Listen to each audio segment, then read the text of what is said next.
আজকে আমি চলে গিয়েছিলাম তোমাদের সকলের প্রিয় দুষ্টুর শাড়ির শপে। ও নতুন দোকান খুলেছে, তাই আমি আসাননগর থেকে পুরো কৃষ্ণনগরের বাস ধরে চলে গেলাম দত্তফুলিয়া। রাস্তাটা আমার কাছে অচেনা থাকায় আমি চিনতে পারিনি বেশি একটা।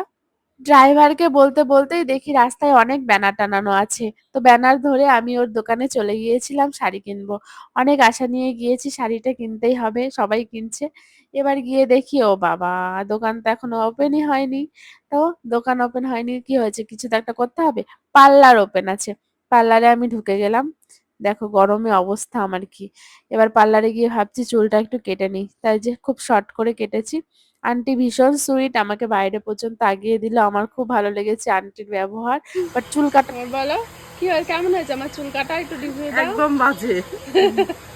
দুষ্টুর শাশুড়ি এমন চুল কেটে দিছে, মানে কি বলবো, একদম ফালতু, চলেই না। চলে না। সেলিব্রিটি মানুষ তো, ওই জন্য কিছু বলতে পারি না। লজ্জা পাচ্ছে। ওরকম সেলিব্রিটি ওরকম চুল না কাটাই ভালো।